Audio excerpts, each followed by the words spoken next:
Bonjour à tous, j'espère que vous allez bien. Je vous propose une petite vidéo conseil pour vos shootings.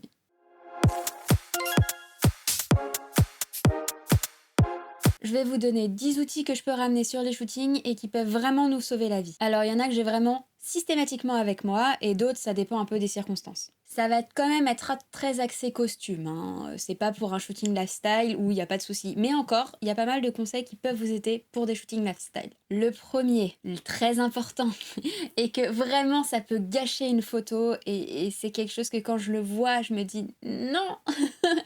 C'est le repassage. C'est vraiment terrible de voir une robe sur un shooting magnifique pas repassée.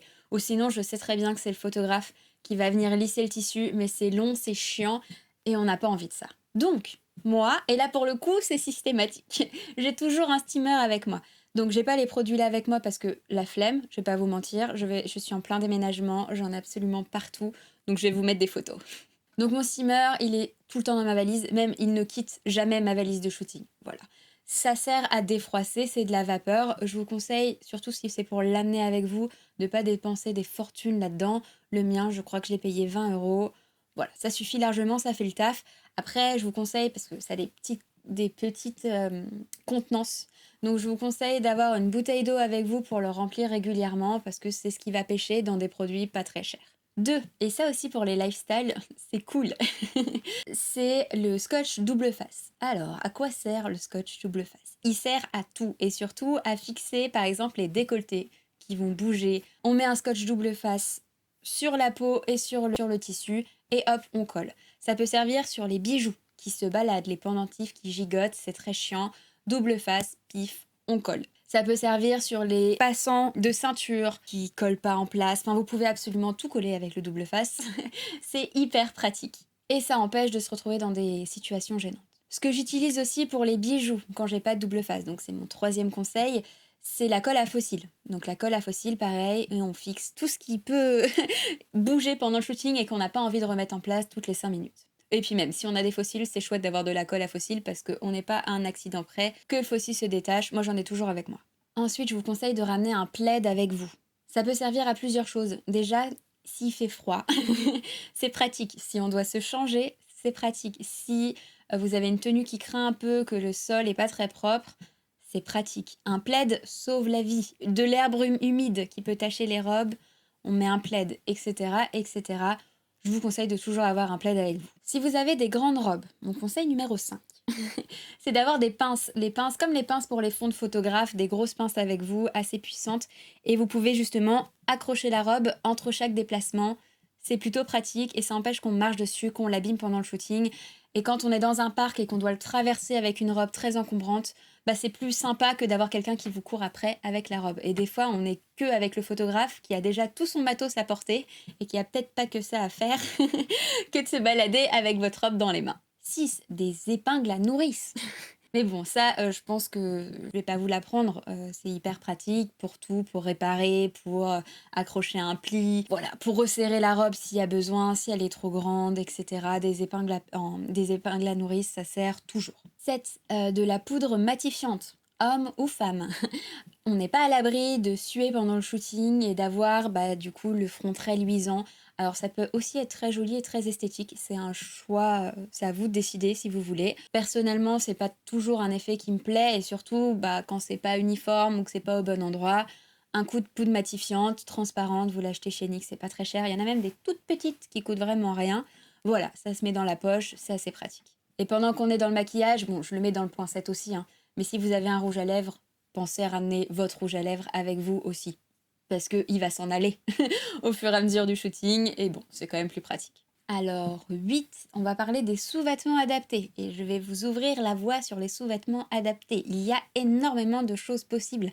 Il y a des sous-vêtements qui sont adaptés pour des grands décolletés. Donc, pour avoir un soutien-gorge, même avec un énorme décolleté. Il y en a qui sont possibles pour avoir des dos nus. Il y en a qui sont possibles pour avoir les hanches dénudées. Il y en a qui existent aussi de base. Mettez des sous-vêtements sans couture. Enfin, s'ils sont pas voyants, évidemment. Si vous voulez qu'on les voit, ça vous choisissez ce que vous voulez. Mais si on ne les voit pas, les culottes sans couture, c'est la vie. Les strings sans couture, pareil. Ce que je vous conseille pour les strings, c'est toujours prendre une taille au-dessus pour pas que ça vous marque du tout. Moi, je mets toujours une taille au-dessus. Pareil, ça peut permettre de l'ajuster, de le remonter, etc. Je vous ferai défiler des sous-vêtements qui existent, qui sont pratiques pour les shootings, que personnellement j'ai chez moi. J'ai à peu près tout essayé, je pense. Il y a aussi des bandes adhésifs qu'on peut coller pour remontrer la poitrine. Il y a plein de choses qui existent. Donc en fonction de votre tenue, essayez de voir ce que vous pouvez faire. Une bouteille d'eau, des gâteaux, parce que les shootings peuvent durer très longtemps et dans des conditions pas forcément cool. Et quand on crève la dalle, c'est compliqué. Et c'est pas avec ça que vous allez faire grossir votre ventre, hein. Mais voilà, c'est chouette. Même pour le photographe qui est venu, si vous lui ramenez des gâteaux, il est content. Donc ça peut être hyper sympa. Ça fait toujours plaisir, des petits chocolats, une bouteille de, je sais pas, de jus d'orange ou quoi. Enfin bref, c'est super sympa. Et c'est l'attention vraiment qui touche. Et même pour vous, votre survie, hein, c'est chouette. Et si vous êtes resté jusque-là, je vais vous dire le truc absolument merveilleux que j'ai acheté récemment. Alors là, pour le coup, c'est cher. On va pas se mentir, c'est cher, c'est hyper pratique et c'est une micro-stitcheuse, je vous mettrai une photo. En fait, ça sert à la base fixer des étiquettes, mais c'est un pistolet et c'est hyper pratique pour justement réparer une tenue à l'arrache. Fixer un décolleté, fixer des drapés, faire des plis dans les robes volontaires, soulever la robe, fixer des cravates, enfin bref, c'est juste pour moi maintenant devenu complètement indispensable, surtout si je dois ajuster une tenue à quelqu'un très rapidement. J'adore, je vais pas vous mentir, j'adore. Ah, si vous avez les bretelles de soutien-gorge qui tombent, vous pouvez fixer votre bretelle de soutien-gorge tout le long de votre top pour pas que ça gêne pendant le shooting. Sur mes robes hyper échancrées, oui, je porte des sous-vêtements en dessous. Et du coup, pour que ça tienne, je vais fixer mon sous-vêtement à la tenue. Comme ça, je suis sûre que ça ne va pas tomber, qu'il n'y aura pas de surprise. C'est fixé, il n'y a pas de souci, ça ne bougera pas, personne ne verra rien. On est tranquille. Je pense que je pourrais continuer longtemps. Après, voilà, ça c'est vraiment ce que je ramène toujours avec moi. Je ramène aussi souvent des rubans ou des choses qu'on peut perdre. Là, le pire, c'est les rubans. J'ai énormément de corsets, choses comme ça. Si je casse un ruban, j'en ai un dans mon sac. Voilà, ça, je le ramène d'office. Des pièces qui pourraient s'en aller, des doubles de bijoux, etc. Je prends toujours avec moi. Mais bon, ça c'est assez spécifique. Une pince pour les bijoux, c'est cool aussi, je l'ai toujours avec moi. Du fil, une natte de fil pour justement s'il y a quelque chose à réparer. Bon voilà, c'est encore une fois très très spécifique, mais je vous le dis comme ça, je le mets là. Si vous avez d'autres conseils, n'hésitez pas à les mettre en commentaire. Peut-être que je ferai une partie 2 de cette vidéo si je pense à autre chose. Et je rajouterai vos conseils, qui je suis sûre est hyper important parce que c'est vrai qu'on se dit que tout va bien se passer sur un shooting, mais il arrive des accidents et c'est assez chouette d'avoir de quoi réparer ces petits accidents sur soi. Donc voilà, surtout n'hésitez pas à partager ça avec moi, à liker, vous abonner si cette vidéo vous a plu et que si vous voulez en voir d'autres. Je poste tous les vendredis à 18h. Ah, je pense à un dernier truc.